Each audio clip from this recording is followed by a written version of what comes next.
मेरे प्यारे दोस्तों, भाइयों और बहनों, आप सबका राधा कृष्ण भक्ति ज्ञान चैनल में स्वागत है।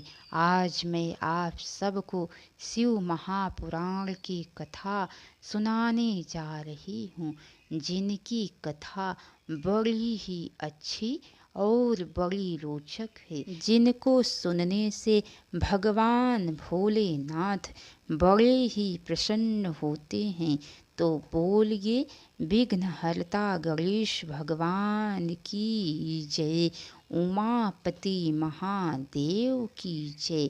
चलिए दोस्तों, आप सबको शिव महापुराण की आगे की कथा सुनाती हूँ। सनत कुमार कहते हैं, हे व्यास, इस लोक में विधान के साथ गाय का दान तथा तुला पुरुष का दान सभी दानों में सर्वश्रेष्ठ दान है।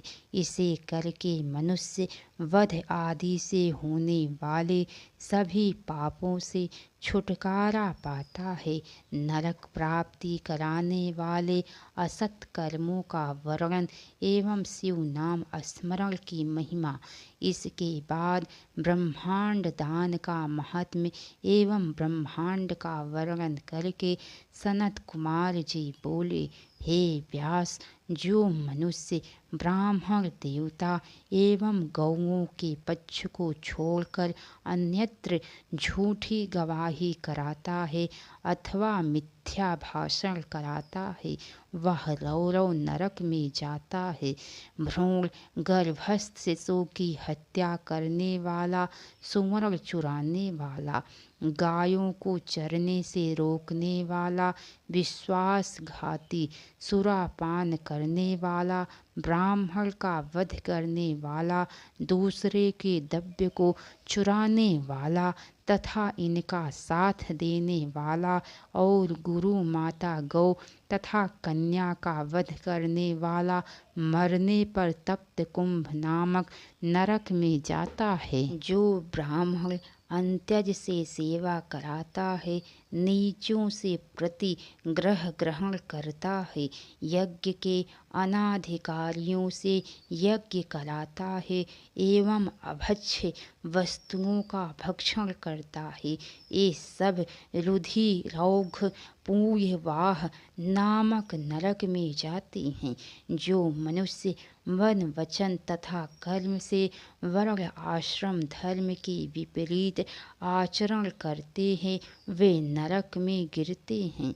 हे व्यास जी, स्वयंभू मनु ने बड़े पापों के लिए महान प्रायश्चित तथा अल्प पापों के लिए अल्प प्रायश्चित कहा है। जिस पुरुष के चित्त में पाप कर्म करने के अनंतर पश्चाताप होता है, उसके लिए तो एकमात्र शिव जी का स्मरण ही सर्वोत्तम प्रायश्चित है।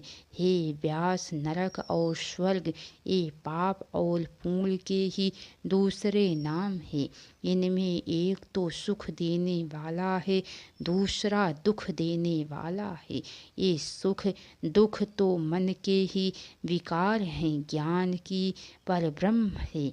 ज्ञान ही तात्विक बोध का कारण है। यह सारा चराचर विश्व ज्ञानमय ही है। उस परम विज्ञान से भिन्न दूसरी कोई वस्तु नहीं है। तपस्या से शिवलोक की प्राप्ति। व्यास जी बोले, हे सनत कुमार, अब आप उस शिवलोक की प्राप्ति का वर्णन करें, जहाँ जाकर शिव भक्त मनुष्य फिर नहीं लौटते हैं। सनत कुमार जी कहते हैं, हे व्यास, शुद्ध कर्म करने वाले एवं अत्यंत शुद्ध तपस्या से युक्त जो मनुष्य प्रतिदिन शिव जी की पूजा करते हैं, वे सब प्रकार से वंदनीय है। शिव जी की कृपा का मूल हेतु तपस्या ही है। तप के प्रभाव से ही देवता, ऋषि और मुनि लोग स्वर्ग में आनंद प्राप्त करते हैं। जो पुरुष इस मनुष्य जन्म को पाकर अपना परम कल्याण नहीं करता, वह मरने के बाद बहुत काल तक शोक करता रहता है। सभी देवताओं एवं असुरों के लिए वह मनुष्य जन्म अति दुर्लभ है। अतः उसे प्राप्त करके वैसा कर्म करना चाहिए जिससे नरक में ना जाना पड़े। जब तक शरीर स्वस्थ रहे तब तक धर्मा आचरण करते रहना चाहिए, क्योंकि अस्वस्थ हो जाने पर मनुष्य कुछ भी करने में समर्थ नहीं होता। हे मुनि सत्तम, जिन्होंने शिव शिव तथा हर हर इस नाम का उच्चारण किया है, उन्हें नरक और यमराज से भय नहीं होता। संसार रूपी महारोगों का नाश करने वाला एकमात्र शिव नाम ही है। इसके अतिरिक्त अन्य कोई उपाय नहीं दिखाई देता।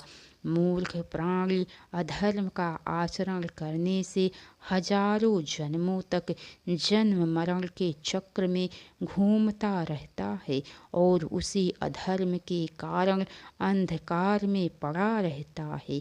अतः मनुष्य किसी श्रेष्ठ स्थान को प्राप्त कर प्रमाद न करे और विपत्तियों को सहकर भी सर्वदा अपने स्थान की रक्षा करे। सनत कुमार बोले, जिस प्रकार भीतर विष्ठा से परिपूर्ण घट बाहर से शुद्ध होता हुआ भी अपवित्र ही होता है, उसी प्रकार शुद्ध किया हुआ यह शरीर भी अपवित्र कहा गया है। दुष्टात्मा तीर्थ स्नान से अथवा तपो से कदापि शुद्ध नहीं होता। भाव दुष्ट मनुष्य भले ही संपूर्ण गंगा जल से तथा पहाड़ भर मिट्टी से भली भांति जन्म भर स्नान करता रहे, फिर भी शुद्ध नहीं होता।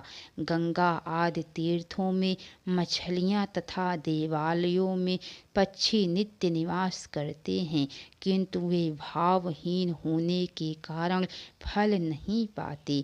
इसी प्रकार भाव दुष्ट को तीर्थ स्नान एवं दान से कोई फल प्राप्त नहीं होता।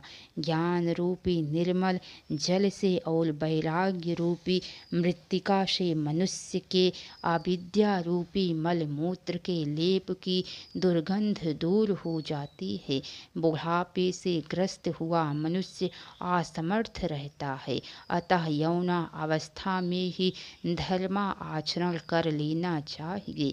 जो ब्राह्मण प्रातः काल उठकर आलस्य रहित होकर एकांत में प्राणायाम करता है, वह जरा और मृत्यु को जीतकर वायु के समान गतिशील होकर आकाश में विचरण करता है तथा प्रशंसनीय सौख्य एवं परम सुख प्राप्त करता है। भगवती उमा का काली अवतार, इसके अनंतर छाया पुरुष सर्ग कश्यप वंश, मनु वंश, सत्यव्रतादि वंश, पितृकल्प तथा व्यासोत्पत्ति आदि का वर्णन सुनने के पश्चात मुनियों ने सूत जी से कहा, हे ब्रह्मवेत्ताओं में श्रेष्ठ सूत जी, अब हम लोग आपसे भगवती जगदम्बा के मनोहर चरित्र को सुनना चाहते हैं।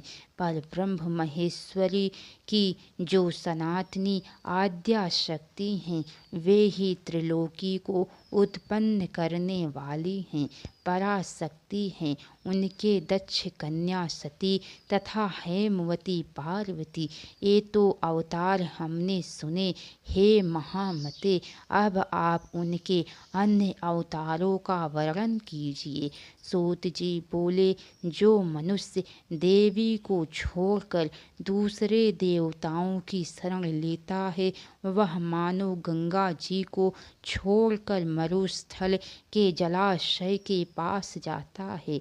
जिनके स्मरण मात्र से धर्म अर्थ काम एवं मोक्ष चारों पुरुषार्थों की अनायास प्राप्ति होती है, उन देवी उमा की आराधना कौन श्रेष्ठ पुरुष छोड़ सकता है। पूर्व काल में महामना सुरथ ने महर्षि मेधा से यही बात पूछी थी। उस समय मेधा ने जो उत्तर दिया मैं वही बता रहा हूँ। पहले सुरोचिष मनवंतर में विरथ नाम से प्रसिद्ध एक राजा हो गए हैं, जिनके पुत्र सुरथ हुए, जो महान बल और पराक्रम से संपन्न थे। राजा सुरथ के पृथ्वी पर शासन करते समय 9 ऐसे राजा हुए, जिन्होंने उनके हाथ से भूमंडल का राज्य छीन लिया। शत्रुओं ने सारा राज्य अपने अधिकार में करके सुरथ को कोलापुर से निकाल दिया। राजा सुरथ अकेले ही घोड़े पर सवार हो नगर से बाहर निकले और वन में चले गए।